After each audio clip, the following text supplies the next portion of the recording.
Stanley പൗലോസിനോട് കാര്യങ്ങളൊക്കെ പറഞ്ഞുവെങ്കിലും പൗലോസ് അലീനയോട് ഒന്നിച്ച് സഹകരിച്ചു പോകാൻ കൂട്ടാക്കുന്നില്ല. അലീന അടുക്കളയിൽ വന്ന് ചായ ഇട്ടപ്പോൾ അതൊന്നും പൗലോസിന് ഇഷ്ടപ്പെടുന്നില്ല.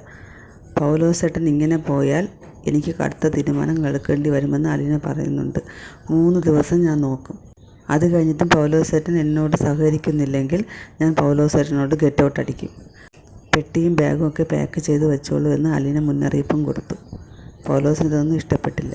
ഡ്രൈവർ ബൈജു പറയുന്നുണ്ട്, ഞാൻ മുതലാളിയുടെ വൈഫിൻ്റെ വീട്ടുകാരെയെല്ലാം ഇവരെ അറിയിച്ചിട്ടുണ്ട്. അവരെല്ലാം ഒരു പടയായി ഇങ്ങോട്ട് വരാൻ വേണ്ടി ഇരിക്കുകയാണ്.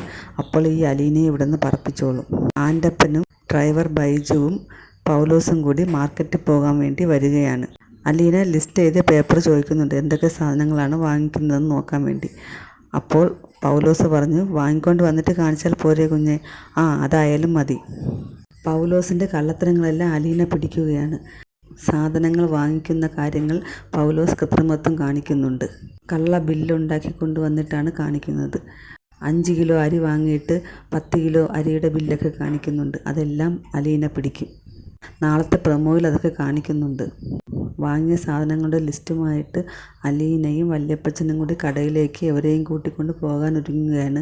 അപ്പോൾ അലീന പറയുന്നു, ഈ ഗേറ്റ് കടക്കുന്നതിന് മുമ്പ് നിങ്ങൾ സത്യങ്ങൾ തുറന്നു പറഞ്ഞാൽ നമുക്ക് ഒരു വലിയ പ്രശ്നം ഒഴിവാക്കാം എന്ന് പറയുന്നുണ്ട്.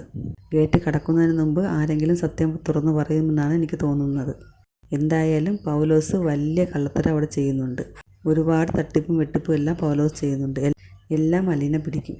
മുമ്പ് ഒരു പ്രൊമോയിൽ കാണിക്കുന്നുണ്ട്, പൗലോസേട്ടൻ എങ്ങനെ ഇത്രയും കള്ളത്തരം ഇവിടെ ചെയ്യാൻ പറ്റുന്നു എന്നൊക്കെ അലീന ചോദിക്കുന്നത്.